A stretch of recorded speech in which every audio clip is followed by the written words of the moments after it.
Hey guys, how's it going? It's Matt here for TechSmart, and as you already knew, iOS 9 was just released today, the first beta of it, and with that came a bunch of new features, and some of these are actually hidden, so they're not as prominent, and you might not find them right away, but we're going to show you today a few of these features that are hidden further down in the settings, so let's get into it.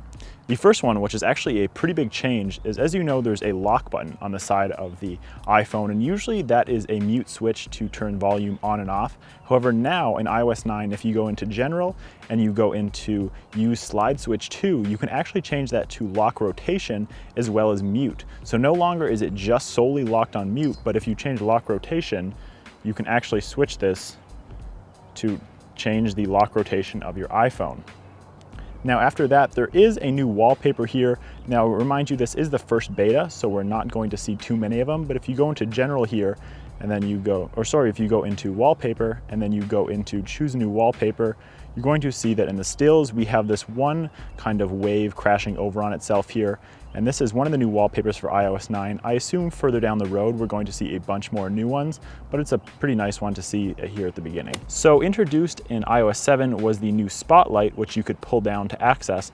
However, now if you swipe left, you also get Spotlight as well as Siri suggestions. So you can use swipe left to search, but it also gives you Siri suggestions of things that you most often use. So if we go into an app here as well, right from Siri suggestions, you get this option that says back to search, and if you click that, it quickly pulls you back to where you just were. So one feature that has been long missing from iOS is actually the ability to change your video recording resolution. By default, it's usually at full HD. However, if you go into your settings here and you go to the photos and camera settings down at the bottom, you now have the options to actually change your record video resolution. So you can do 720p at 30, 1080p at 30, or even 1080p at 60 now, which is a nice feature.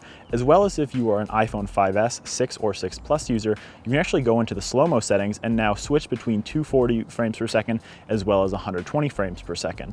Nice addition there. All right, so it's nice to see some security settings every once in a while. And if we go into Touch ID and passcode here, one of the big features actually is since the beginning of iOS, your passcode, when using it numerically, has always been restricted to 4 digits. So you could do 1, 2, 3, 4.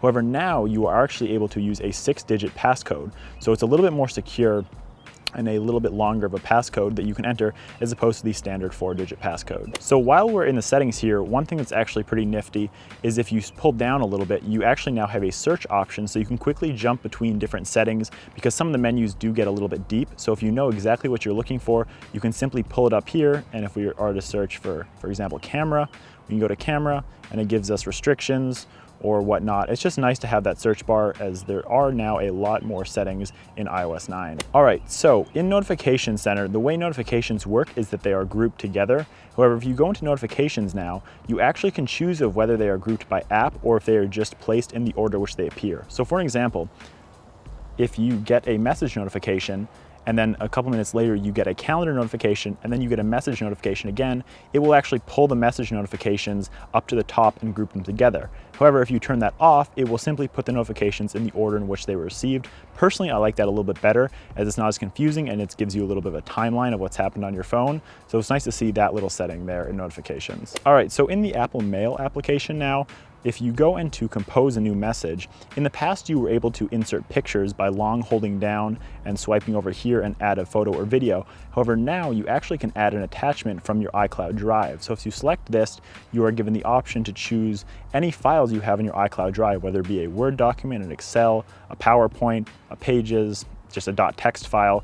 Really nice feature to see, and it makes it feel a lot more like a desktop email client. So with iOS 9, it was announced that on the iPad, you had the ability to quickly scroll through text when you were using 2 fingers on the keyboard. However, it wasn't mentioned that you could also do this on the iPhone. So if we go into Notes here, where we have some text, open up the keyboard and you put 2 fingers on it, you can quickly scroll here, much like a trackpad on a laptop. It's a really cool feature, a really handy one, I think, for quickly accessing somewhere in the notes. And this is available on the iPhone as well as the iPad. All right, and finally here for the last of the hidden features, if you go into your Spotlight search and search for a contact, you go ahead and get your contacts here, and instead of having to actually go and click on them and open up the Contacts app, you get the option to message or call them right from Spotlight. It's really nice, and it just makes it a little bit more intuitive and simpler when you're looking to contact someone quickly. Thanks so much, guys, for watching. If you're interested in actually using iOS 9 today, you can go ahead and check out the links below. It will show you how to get set up, as well as we have some other videos covering iOS 9, so be sure to check those out.